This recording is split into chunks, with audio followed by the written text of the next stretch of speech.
What's up, YouTube? Sean, the Average Angler, and here today we're going to cover one of my favorite topics of all time, okay? Cheers.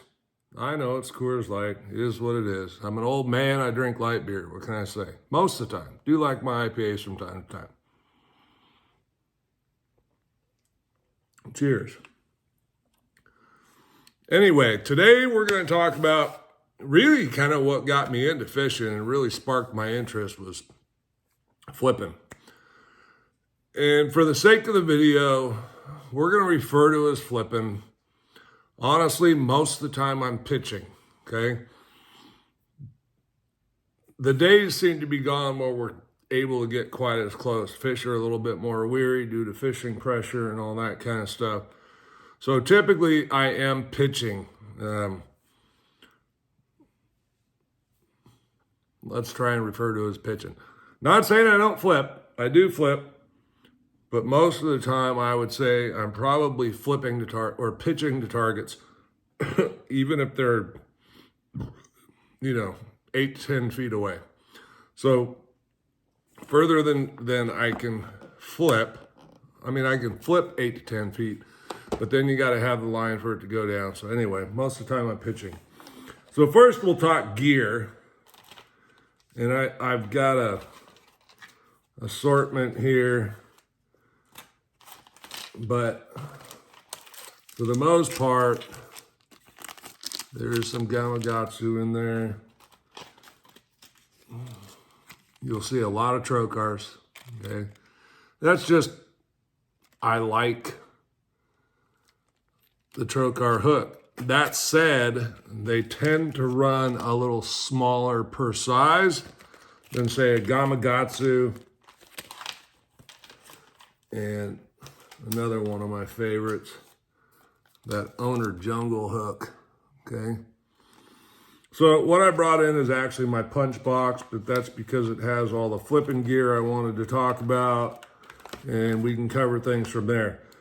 So this time of year, as we're coming into spring, we're going to start dealing with those fish swimming around the shallows. They'll get up under stuff, in stuff, around stuff, whether they be tulies, bulkheads, reeds, whatever you have in your area. Here we have that. We have some wood.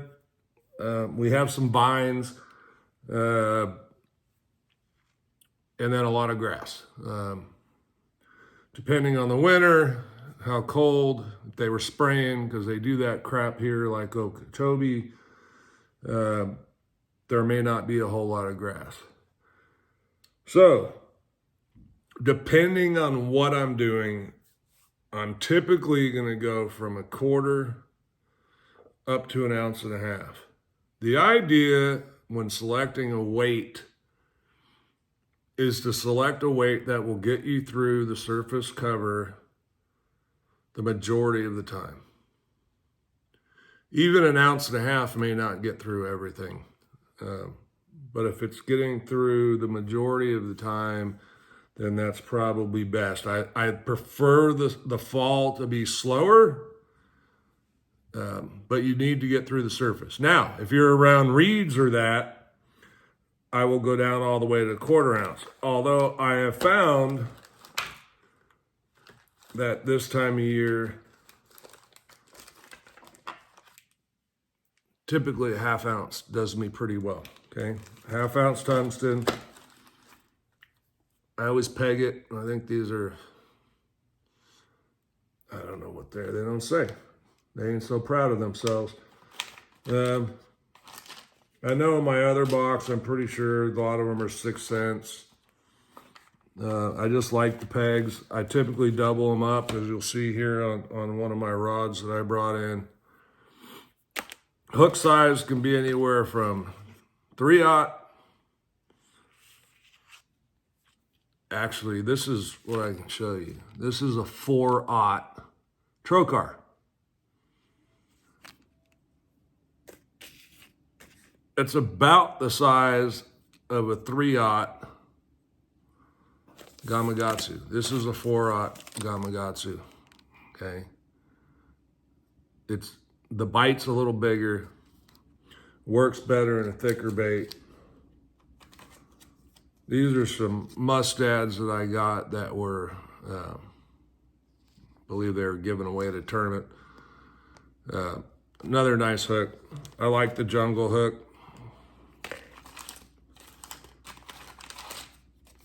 This one has a, like a fishing line hook keeper. The Trocar has the old shrink tube hook keeper. The Yamamoto has kind of a smaller, as you can see there, but double barbed shrink tube style hook keeper. And the Trocar, you can see, is a little more bold of a hook keeper there. You get what you like. This Trocar says it's a 6. That's because I find them to run a little small. So to me, it's a 5/0. Okay, it's a pretty beefy hook. Hook size is really going to depend on the bait I'm throwing, and I'm going to show you. First, I'll show you my punching box, because the punching box is a little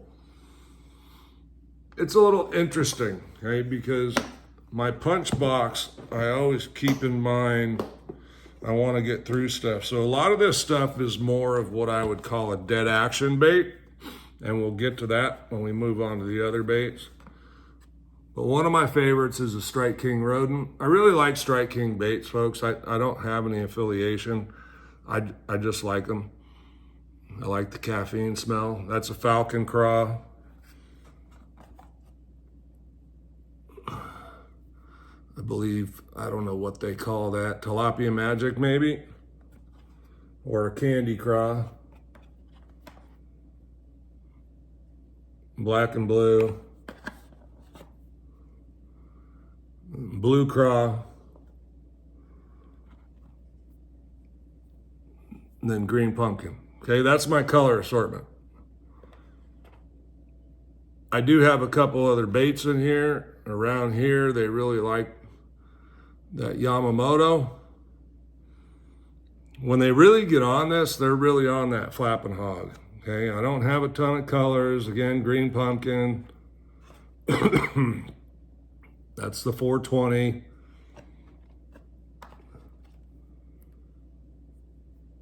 Watermelon with some purple in there. I don't know how well you can see the purple. It's not a lot, okay? It's pretty quiet, just to give it some contrast.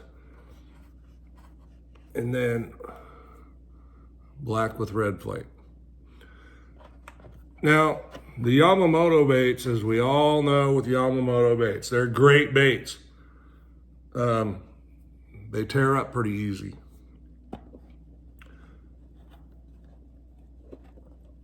They're loaded with salt and they tear up. Okay, I do have a couple other baits in here. And the whole point of the punch box is this is all stuff that's narrower at the head. So when you put the weight over it, I like to keep my weights in bags so they're not banging around in here, but let's just grab one out of here so I can show you what I mean.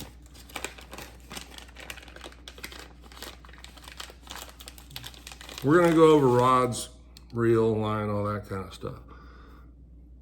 But you see how the weight is covering the bait. The bait's not sticking out past the side, so as that weight pushes through, the bait's just gonna pull right through with it. If you get something that's too wide at the top, which I don't have anything in here that's way, it can slow the process down going in. So if something's too wide at the top, all this stuff's pretty narrow, right? The Yamamoto, a little smaller than that. And the rodent, easily smaller. Okay, the other thing is these are all pretty much kind of, I don't want to say they're dead action baits, but they're not really kicking, flapping baits like my other favorites for, Okay, that box doesn't want to close. And that's a ridiculous amount of baits, folks. This is it's a double thick. And quite honestly, when I was punching a lot, I might empty a whole space out. Those days are long gone. It's a ton of weight to be carrying around.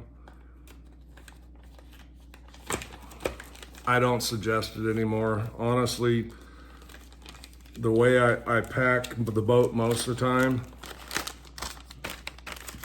is with bags, okay?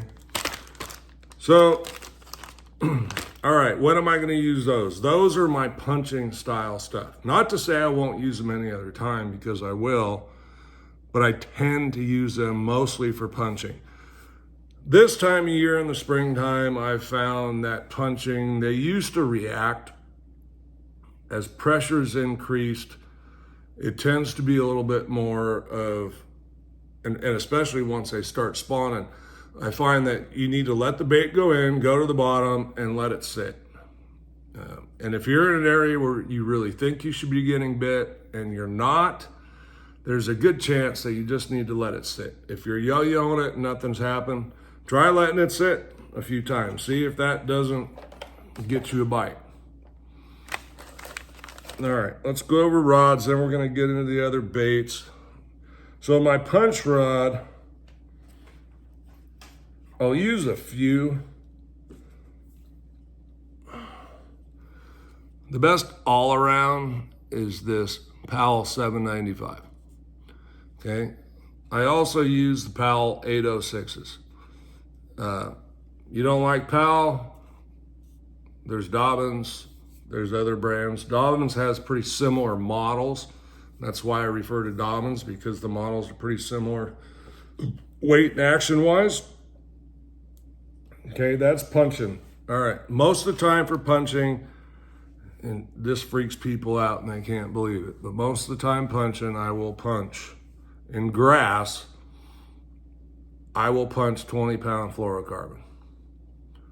20-pound fluorocarbon is super strong, folks, and I've caught many fish up to 12.5 pounds out of the thick grass. They come out of it, the line cuts right through the grass, and I've never had a problem. Now, there are certain things I won't use it on. I will use the braid. I typically have a braid rod on the deck if I'm on that kind of bite, and I will pick it up for those things. Vines, lily pads, hyacinths, you need the braid to cut through that stuff. The fluorocarbon won't do it. All right, now the next several techniques are more of our non-punching, typical flipping, pitching type applications. Okay. This is also a great punch rod. There's the 795 again, right? This is a different model. It's the Endurance from Powell. This is the actual current model. I have a lot of older rods. The reason why, because I protect all my rods. You guys see these in my videos all the time, okay? Whether they were the original nylon ones or now the neoprene, and this is even a previous model. The neoprene, now they're thinner, lighter, and they have a bungee strap that you can attach it so they won't blow off in a boat. So the 795 is a really good one. And then my other, there's actually a punch rig rigged on this, is the Tatula Elite 7'6" flipping. This rod was designed by Ish Monroe. He also has an 8'6" power punch rod. I've really kind of backed off to the 7'6" to 7'9" just because they're less weight to have in your hand. And these are fairly light rods, but when you get something that long and you're using your wrist, it can start to wear on you. So that you'll see and notice that the weight and width of the bait is much closer there. Okay, this ribbed bait doesn't necessarily pull through quite as well. However, this is something that I will flip into tules, bulrushes, what else do you guys call them in different places? Reeds, that kind of stuff. And I'll start varying the weight. What I found in the spring is that most of the time, my best all-around weight is a 1/2 ounce. And a 1/2 ounce is heavier than what I'll use after the spawn. I find they tend to like that 1/4 to 3/16, just a slower fall. I don't really know why. That's just what I found. Most of the time in the reeds, I'm going to use that Strike King Rage Bug, and this is the Magnum. You just adjust based on the average size of fish or where you're fishing at. The other one I really like is the Rage Craw. The Rage Craw pulls through really well for punching also, and it's also one of my favorite trailers for jig fishing. All right, line is again going to be 20-pound test. Oh, and by the way, I'm always pegging weights. I do not like the weight sliding around on the line like it did in the old days when I started and we had to use freaking toothpicks to peg anything, which oftentimes would damage your line. Now, the other exception to flipping, pitching this time of year for me is the old cover scat. And I like something with a little bit of color in it. This is probably my preferred. If the water's dirty, I might go with a black blue, but this is just like a green pumpkin with some green and purple flake in it, okay? It's one of my favorite colors here. This is a 3.5 inch size, and I will flip and pitch that weightless. These things are heavy. They fall really well. I just haven't found a need to put a weight on them. And I've fished these on ledges down in 20 feet, okay, and it falls pretty quick. My rod of choice for that, again, is going to be the 7'6". And what is this? Heavy Fast. Okay, so it's not an extra fast, it's a fast. Line rating is 16 to 30, says 1/4 to 1.5 ounce. So for lighter punching, I'll use this rod, but I really like this rod for these, and I'm going to tell you why. Because last year, I fished it on a 7'6" 4-power. And I just lost too many fish not getting the hook in them, you know. You'd get to fight them for a little bit and then it'd pop out. It just wasn't getting good enough hook penetration. Part of that was the wind was blowing a little bit that day, so it'd kind of have your line kind of over and through Thule, so it wasn't direct. This rod is just as light as the other one I was using with a little bit more oomph. So that's my suggestion. Mess around with the rods, get the ones you like. That's most important, folks, is it's comfortable to your hands, not mine. What's comfortable to me may not be comfortable to you. Okay. I really like those Daiwas. I think the ones they still have on Tackle Warehouse are on clearance, because I believe what's happening is they have a new model. So I think the old ones are on clearance, which is the ones I have. It's the silver Elite with AGS guides, designed by Ish Monroe.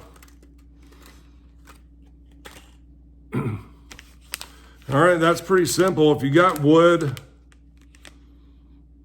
I might step it up to 25-pound test. I have some 25-pound test fluorocarbon, and the stuff it's rope.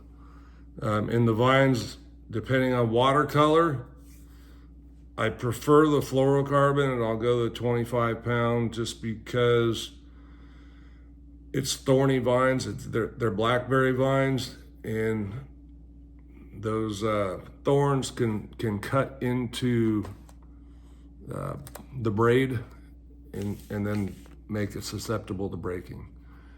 Anyway, get out there this spring, catch you some flipping, pitching fish. Nothing's funner than close combat, and you get to wail on them.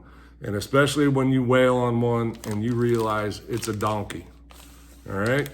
Thanks for stopping by. Thanks for watching the channel. We'll see you on the next one. Cheers.